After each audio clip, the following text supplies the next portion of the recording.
Hello friends, welcome back to cook life kitchen. આજે આપણે બનાવીશું શુભ પ્રસંગોમાં બને તેવું છાલવાળા બટાટાનું રસાવાળું શાક. તો પ્રસંગોમાં આ શાક બધાને બહુ જ ભાવતું હોય છે અને આને બનાવવું બહુ જ સહેલું છે. તો પૂરી સાથે તો આ શાક બહુ જ ટેસ્ટી લાગે છે. તો ચલો બનાવવાનું શરૂ કરીશું. તો હવે છાલવાળું બટાટાનું શાક બનાવવા માટે અહીંયા મેં 4 નંગ બટાટા લીધા છે. તો 2 મોટા લીધા છે અને 2 નાના લીધેલા છે.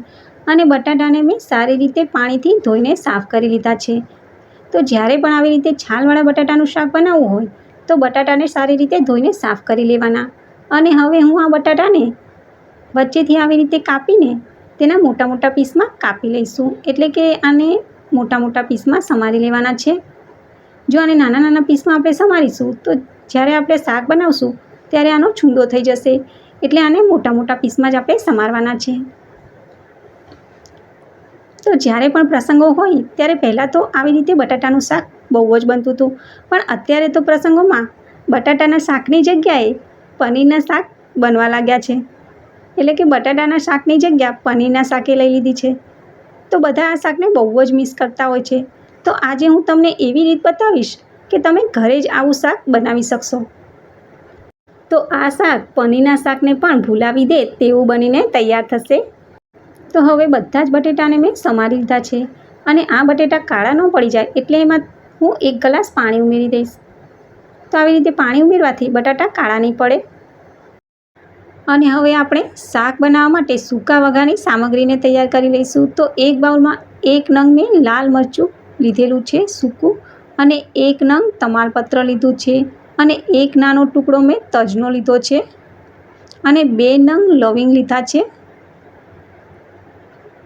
અને 5 થી 6 નંગ મરિયા લીધેલા છે, અને 9 થી 10 મીઠા લીમડાના પાન લીધા છે,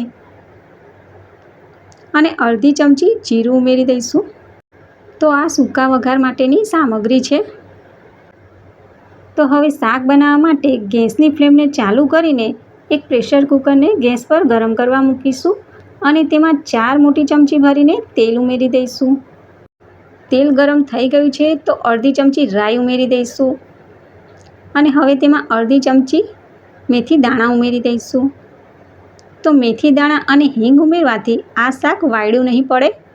અને હવે તેમાં 1 ચમચી જેટલી હિંગ ઉમેરી દઈશું. અને હવે આપણે સૂકા વઘારની તેમાં સામગ્રી ઉમેરી દઈશું અને એક વખત સારી રીતે મિક્સ કરી લઈશું.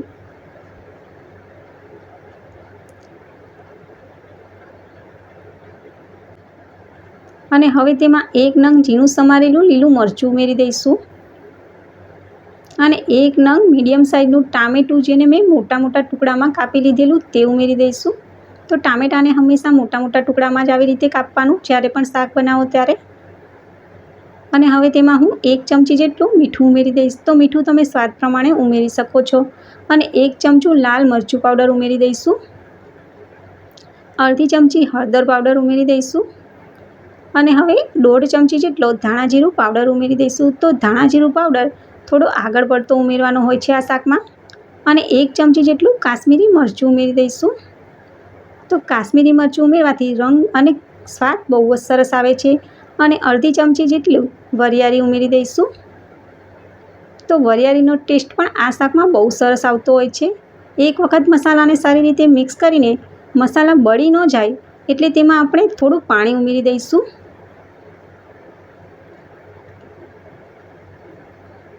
અને હવે તેમાં આપણે અડધી ચમચી જેટલી ખાંડ ઉમેરી દઈશું.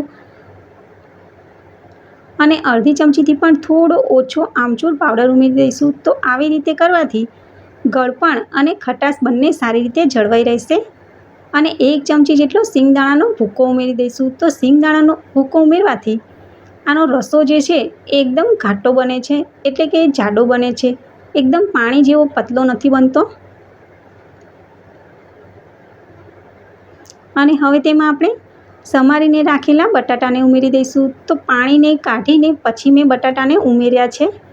અને બટાટાને આપણે મસાલા સાથે સારી રીતે મિક્સ કરી લેવાના છે.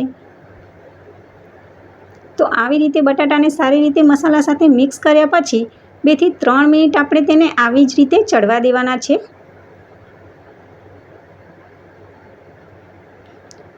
અને હવે 2 થી 3 મિનિટ થઈ ગઈ છે, તો હવે આપણે તેમાં 1 ગ્લાસ પાણી ઉમેરી દઈશું. તો તમારે રસો જેવો જોઈતો હોય તેટલું તમારે પાણી ઉમેરી શકો છો, પણ આ માપ સાથે આટલું પાણી એકદમ પરફેક્ટ છે.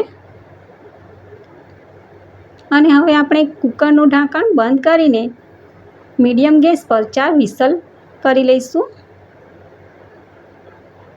તો હવે 4 વિસલ થઈ ગઈ છે, તો આપણે કૂકરનું ઢાંકણ ખોલીને ચેક કરી લઈશું. તો તમે જુઓ કે શાક બનીને એકદમ પરફેક્ટ તૈયાર થઈ ગયેલું છે. તેનો રસો પણ એકદમ પરફેક્ટ જ બનેલો છે. તો હવે ઉપરથી લીલા ધાણા ઉમેરીને એક વખત સારી રીતે શાકને મિક્સ કરી લઈશું. તો બન્યું છે ને એકદમ સ્પાઇસી અને ચટાકેદાર આ શાક. અને હવે શુભ પ્રસંગોમાં બને તેવું છાલવાળા બટાટાનું શાક બનીને તૈયાર થઈ ગયેલું છે, અને આપણે તેને સર્વિંગ બાઉલમાં પણ કાઢી લીધેલું છે. તો ફ્રેન્ડ્સ, આ શાકને જરૂરથી બનાવજો. ખાવાવાળા બધા જ એમ કહેશે કે તમારા જેવું શાક તો કોઈ જ ના બનાવી શકે. તો રસોઈયા કરતાં પણ બહુ જ સરસ આ શાક બનીને તૈયાર થઈ ગયેલું છે. તો તમે તૈયાર થયેલું એક વખત આ શાકને જુઓ. બન્યું છે ને એકદમ સ્પાઇસી અને ચટાકેદાર. તો આ શાકને પૂરી સાથે ખાવાથી બહુ જ સ્વાદિષ્ટ લાગે છે. તો આ શાકને એક વખત જરૂરથી બનાવજો અને મને કહેજો કે તમારું શાક કેવું બન્યું. અને રેસીપી સારી લાગી હોય તો વિડીયોને લાઈક કરજો, શેર કરજો અને મારા ચેનલને સબસ્ક્રાઈબ કરજો. Thank you for watching. ફરી મળીશું નવી રેસીપી, નવા વિડીયો સાથે. ત્યાં સુધી બાય બાય.